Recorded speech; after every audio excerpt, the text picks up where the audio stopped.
दोस्तों, हम हर हफ्ते बड़ी मेहनत से आपके लिए एक दिल दहला देने वाली एनिमेटेड हॉरर स्टोरी बनाते हैं। तो अगर आप हमारी यानी खूनी मंडे चैनल की कहानियां एंजॉय कर रहे हैं तो हमारे चैनल को सब्सक्राइब कीजिए और हमारी लेटेस्ट वीडियोस की नोटिफिकेशन के लिए बेल आइकन दबाना मत भूलना।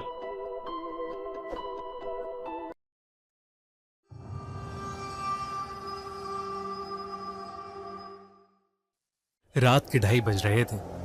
खून जमा कर देने वाली सर्दी थी उस रात। दिल्ली के एक फ्लैट में एक बर्थडे पार्टी चल रही थी, लेकिन उसी फ्लैट के एक वॉशरूम में एक लड़का 3 घंटे से बंद था। 19 साल का वो लड़का था आकाश। आज उसी का बर्थडे था, लेकिन उसका 2 दिन पहले ही बहुत बुरा ब्रेकअप हुआ था। उसकी गर्लफ्रेंड ने उस पर चीट किया था और तब से वो बहुत ज्यादा दुखी था। आकाश के रूममेट और बेस्ट फ्रेंड रोहन ने उसके लिए पार्टी प्लान की थी। सोचा कि आकाश का मूड शायद थोड़ा बेटर होगा, पर आकाश कुछ सेलिब्रेट ही नहीं करना चाहता था। आकाश ने अपने आप को बाथरूम के अंदर बंद कर लिया था। वो फ्लोर पर बैठा रोते हुए अपना फोन चला रहा था कि तभी उसने अपनी एक्स माहिका की प्रोफाइल देखी, जिसने 1 घंटे पहले एक लड़के के साथ अपना रिलेशनशिप अनाउंस किया था।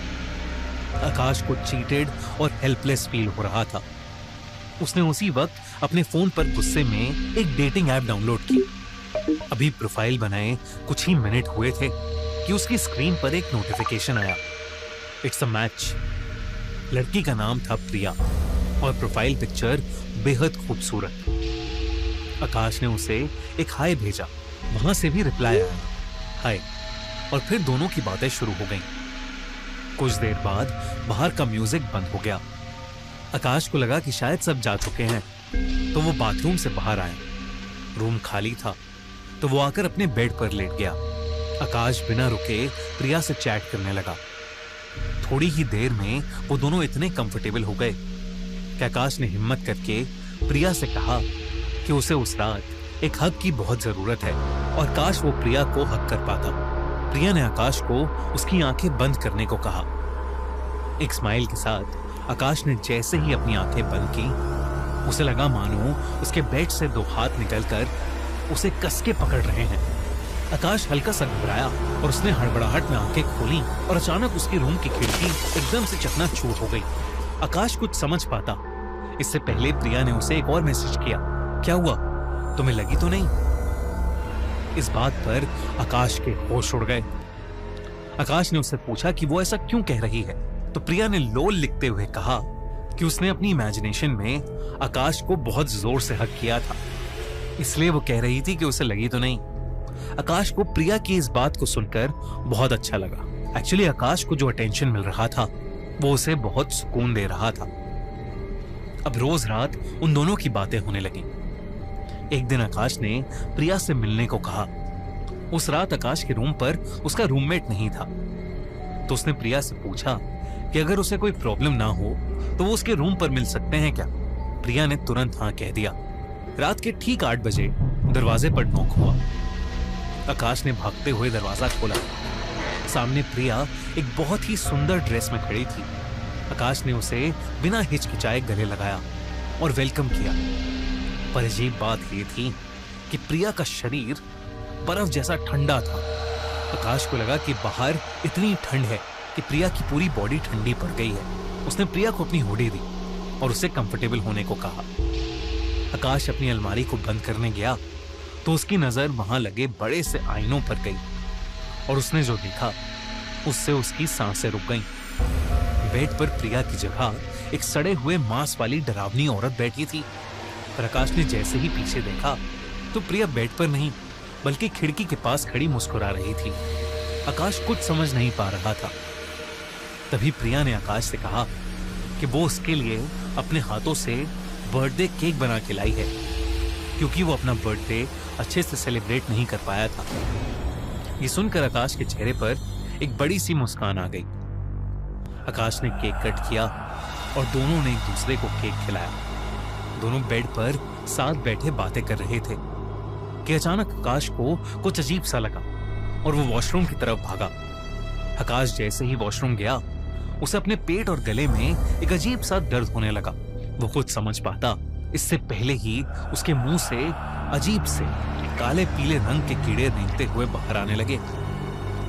आकाश सांस नहीं ले पा रहा था, वो चिल्लाना चाहता था कि तभी उसने देखा कि प्रिया ठीक उसके पीछे खड़ी है और वो कीड़े भी गायब हो गए हैं। आकाश सहम गया, पसीने में लथपथ उसने प्रिया से पूछा कि वो अंदर कैसे आई। तो प्रिया ने कहा कि वॉशरूम का दरवाजा खुला था और आकाश को काफी देर हो गई थी, तो उसे चिंता होने लगी थी। आकाश को लगा कि शायद उसे फूड पॉइजनिंग हो गई है। उसने प्रिया से डेट स्पॉइल करने के लिए माफी मांगी और उसने कहा कि शायद उसे अभी रेस्ट करना चाहिए। प्रिया ने उसे एक प्यारा सा हग करके वापस जल्दी मिलने को कहा और वो वहां से चली गई। आकाश को बहुत वीकनेस हो रही थी, इसलिए वो अपने बेड पर जाकर लेट गया और उसकी आंख लग गई। तभी उसे ऐसा लगा कि कोई उसके बाल सहला रहा है। आकाश फिर झटके से उठ गया। उसने देखा कि प्रिया उसके बेड पर बगल में बैठी उसके बाल सहला रही है। आकाश थोड़ा घबरा गया क्योंकि उसने खुद प्रिया को दरवाजे पर बाय कहा था। प्रिया ने उससे कहा कि उसका फोन यहीं रह गया था और आकाश ने गलती से दरवाजा खुला छोड़ दिया था। जब वो वापस आई तो आकाश दर्द में लग रहा था और इस हालत में वो उसे छोड़कर नहीं जाना चाहती थी। आकाश के लाख मना करने पर भी प्रिया नहीं मानी। आकाश को ठंड से कपकपी आ रही थी। प्रिया ने उसे बुखार की दवाई दी और 2-3 कंबल उड़ाते हुए सोने को कहा। कुछ देर में आकाश को नींद भी आ गई। सुबह जब आकाश की नींद खुली तो उसने देखा कि पूरे कमरे की दीवारों पर खून से सने पैरों के निशान हैं। तभी उसे बाथरूम से किसी लड़की के रोने की आवाज आई। वो डरता डरता उठा और बाथरूम के पास गया। बाथरूम के दरवाजे से उसने देखा कि वही भयानक औरत जिसे उसने पिछली रात बेड पर देखा था, वो बाथरूम में शीशे के सामने खड़ी रो रही है और उसकी आंखों से खून बह रहा है। आकाश घबराहट के मारे अपने फ्लैट से बाहर भागा और सोसाइटी के गार्ड को लेकर वापस आया, पर अब सब एकदम नॉर्मल था। न दीवारों पर कोई निशान थे, न ही कोई औरत बाथरूम में। तब उस गार्ड ने आकाश को एक ऐसी बात बताई जिसे सुनकर उसके रोंगटे खड़े हो गए। उसने कहा कि आकाश के फ्लैट में आने से पहले कई साल तक वो फ्लैट खाली था क्योंकि उस फ्लैट के बाथरूम में एक लड़की की लाश मिली थी। जब आकाश ने उस गार्ड से लड़की का नाम पूछा तो गार्ड ने नाम बताया, प्रिया। ये सुनते ही आकाश के पैरों तले जमीन खिसक गई। उसने जब गार्ड से डरते हुए पूछा कि कल रात जो लड़की आई थी क्या उसकी शक्ल उस मरी हुई लड़की से मिलती थी, तो गार्ड ने कहा कि कल रात सोसाइटी में आकाश के फ्लैट के लिए किसी की भी एंट्री नहीं हुई थी।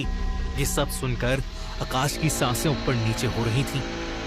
अगर प्रिया मर चुकी थी तो वो इतने दिन किसके साथ था? जैसे ही गार्ड उसके फ्लैट से गया उसे प्रिया का फोन आया। आकाश उसे देखकर डर से कांपने लगा।